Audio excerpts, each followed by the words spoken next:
Hello, this is Shannon Alexander doing my case study on Jay Z and Live Nation. We're talking about their agreement and contract that they went into together back in 2008.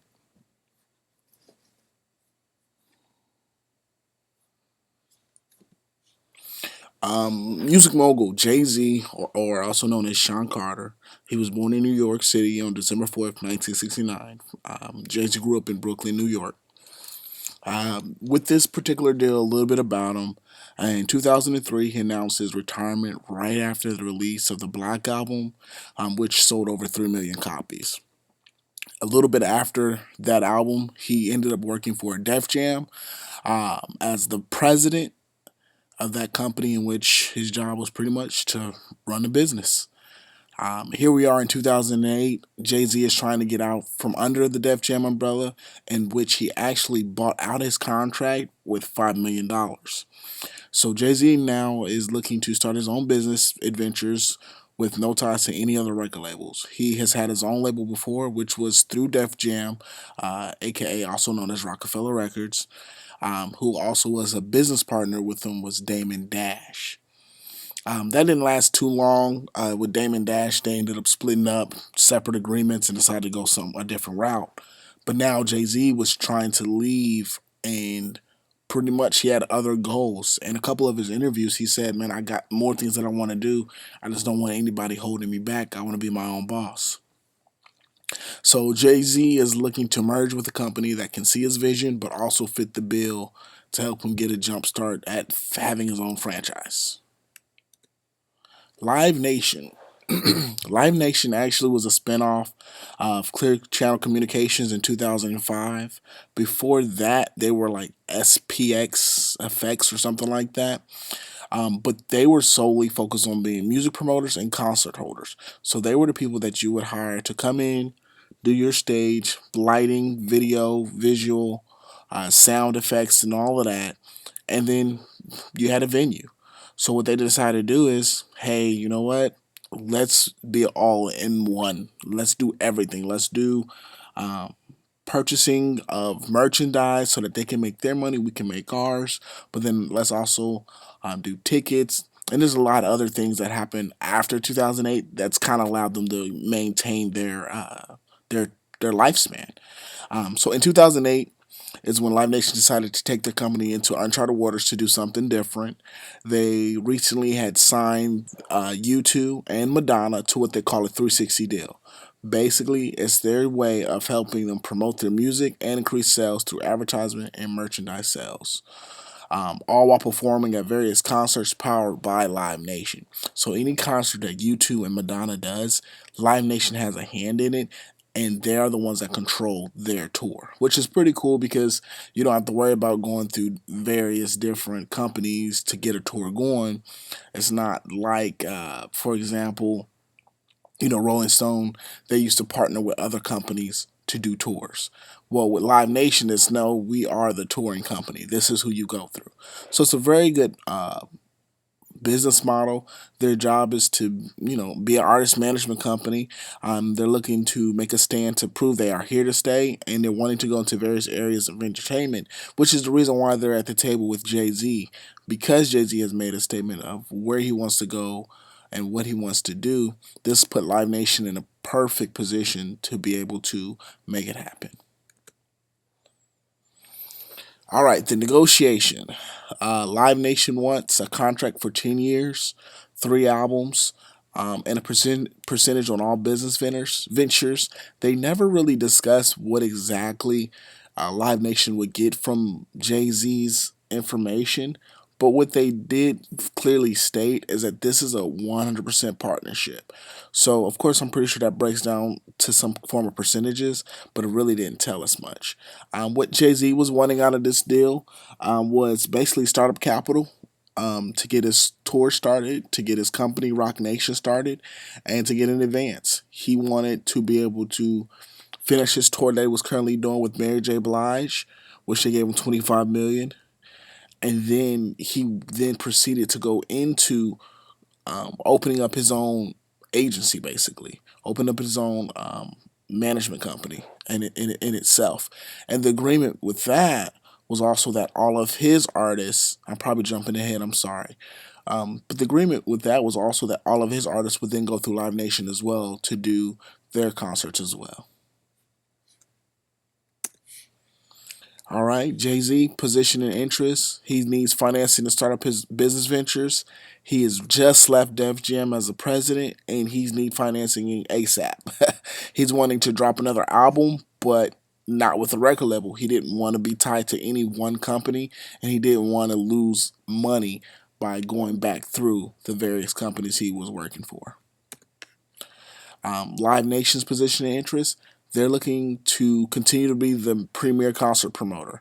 They're wanting to advance into new business ventures, but also they're wanting to expand their brand. They don't want to just be Live Nation, the concert promoter. They're looking to be the people that you go through to do your merchandising, to push your sales, but then also they wanted to maintain marketability to the consumer. Why not have Jay Z? He's the hottest artist out. He's the hottest artist out now and then, along with U2 and Madonna. Some of the core concepts and techniques that I really enjoyed was separating the people from the problem, because they focus on how the deal can be beneficial to both parties and not just one person. It was focused on partnership and kept the media out of the loop. It was something to where nobody could really say, "Oh yeah, this is what this is why you should change it," and so forth. And I say separate the people from the problem because Jay Z is just a person. He's just a human being, but his artistry, his skill, is what allows him to be who he is. So they approached it very diligently in a sense of, we know who you are, we know what you can do, but we want your skills to take us to this level. And that level was to venture into helping with an agency, to venture into creating a streamline to where this is who you need to go through to do business. Period. Some of the objective criteria that I really enjoyed after lots of research about it was relied on their past experience to kind of help calculate the money that artists are getting paid to do this. So, like U2 and Madonna got 12 years and $120 million. That's not bad. That's $10 million a year to pretty much do what you love. Do music, produce, do concerts. Now the thing about the concerts is that the concerts are on schedule. So there's no reason why they can't make a concert, because if they do, then of course somewhere in a back clause or whatever, I'm pretty sure they get their money back or a percentage of it. But it's almost one of those things that U2's got to promote their band. So they have to do concerts. Most concerts, tour dates are anywhere from 3 to 6 months long. And so that's the way of allowing them to look at, okay, this is what we did for them, this is what we'll do for you. But the difference with Jay Z's deal is that they didn't necessarily take on the role of just saying, hey, we're going to perform you as a promoter, but hey, we're investing into you and helping you start up your label. And that's where the mutual benefit comes into play. I mean, Jay Z was needing to rebrand his name, but also create a legacy no one can take from him.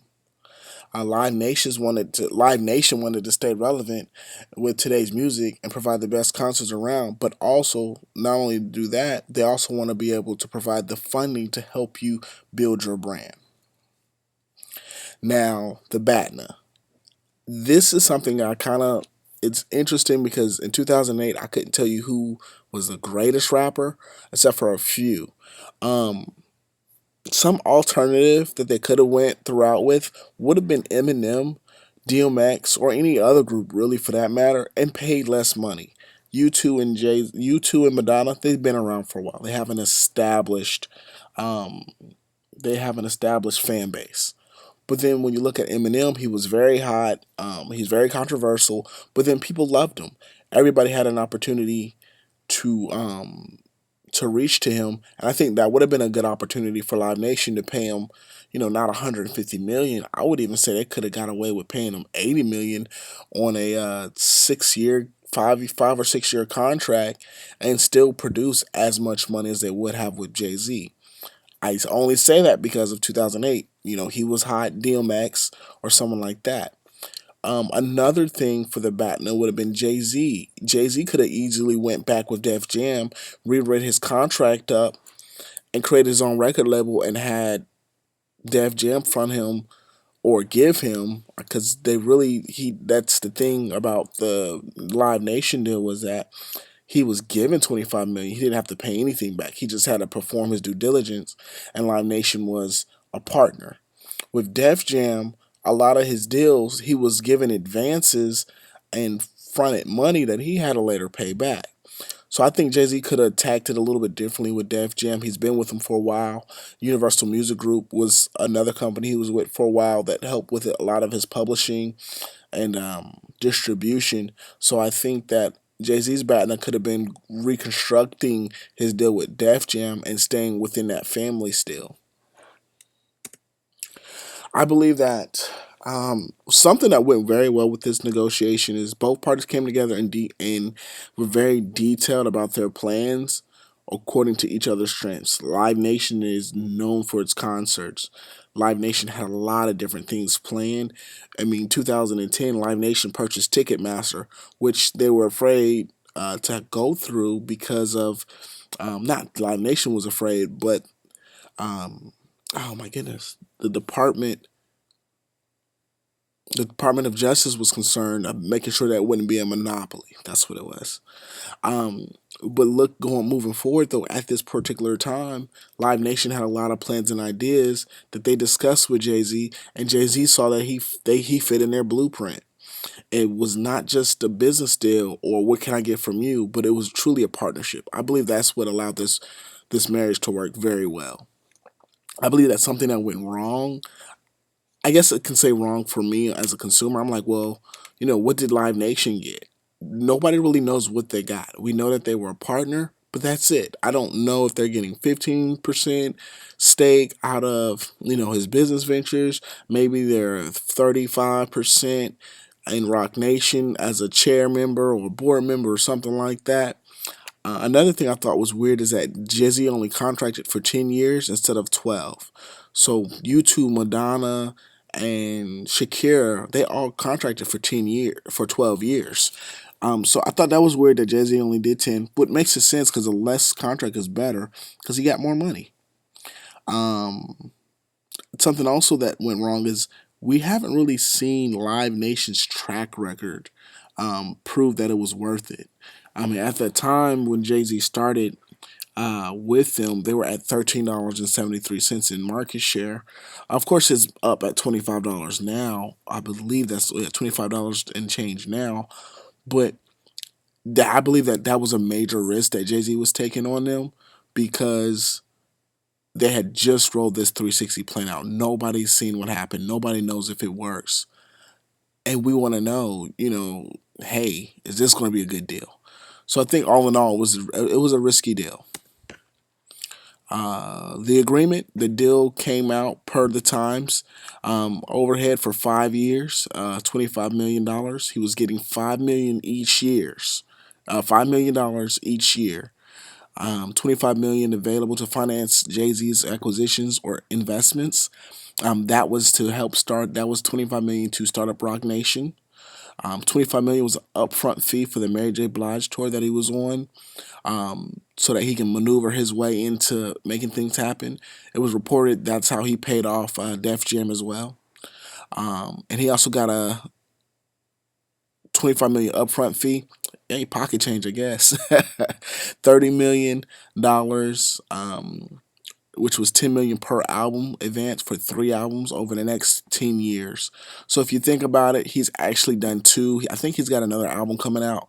So he's almost fulfilled everything within that 30 million there.